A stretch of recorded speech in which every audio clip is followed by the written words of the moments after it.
During 2022 in the United States, wealth disparity has become more evident than in recent decades.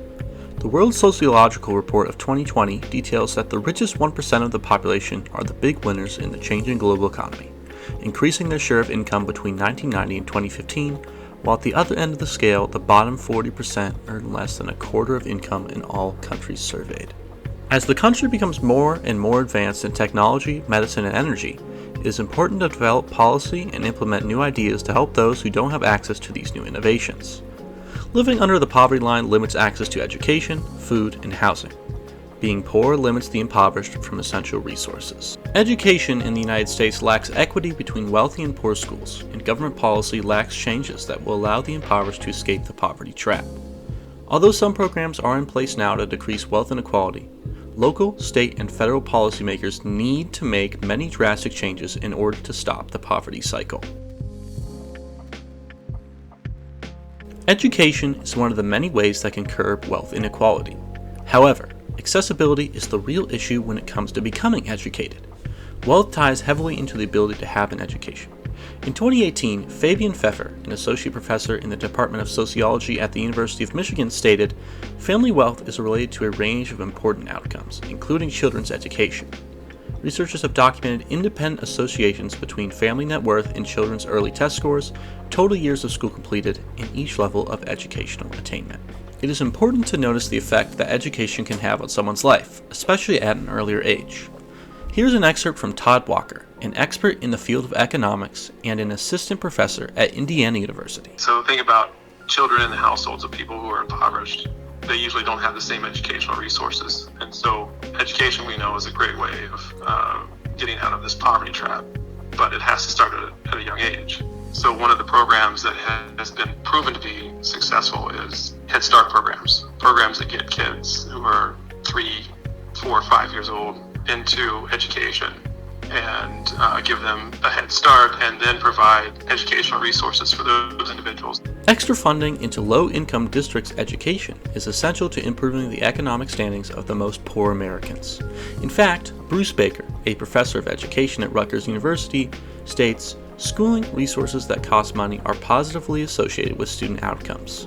These include smaller class sizes, additional instructional supports, early childhood programs, and more competitive teacher compensation. It is difficult to get a well-paying job when you cannot get a high school diploma. It is even more difficult to find a skilled job when you don't have a college degree or certification. Education is the gateway to sustainability and equitable wages."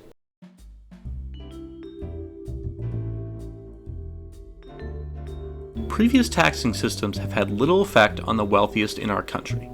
In fact, Monica Prasad in 2021, a professor of sociology at Northwestern University, confirms that the top 400 billionaires were, for the first time in history, actually paying a lower tax rate than the bottom 50% of families. Dr. Walker, the interviewee from earlier, talked about an idea that has gained wide support, a consumption tax for the wealthy.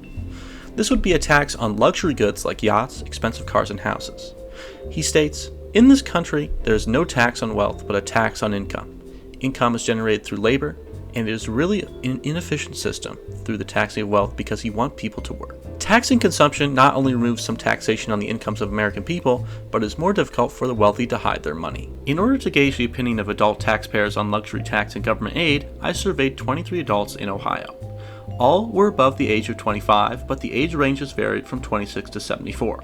I questioned these adults on whether or not they were satisfied with government aid, and over 90% responded that they were unsatisfied with the current policies. Furthermore, over half of the respondents agree that a luxury tax would be beneficial to the country. Being able to use money from the rich to help fund the poor, especially in education, would greatly benefit the country. But a consumption tax like this may have adverse effects on the economy. In fact, a consumption tax may affect lower and middle class families more than the very wealthy. American economist, tax policy expert, and author Leonard Berman stated that if you move the tax from income to consumption, you're raising the relative burden on low and moderate income households. He continues, if you're not taxing savings, inevitably the tax burden has to increase on labor. And that means that switching to a consumption tax would penalize working. Although there are many different viewpoints on what should be done to reduce wealth inequality, many agree that work needs to be done to change it. Regardless of the effectiveness of a consumption tax, a new taxing system would create steps for future policy and a better quality of life for over half of the population. Not only is the middle class shrinking, but prices are rising steadily throughout the world. State-level funding into education, along with the initiative to rework the current property tax-based system that favors wealthy clientele over the poor, will drastically reduce the penalties of being born poor. Education is the foundation of success, and financially backing our current framework will greatly improve our nation.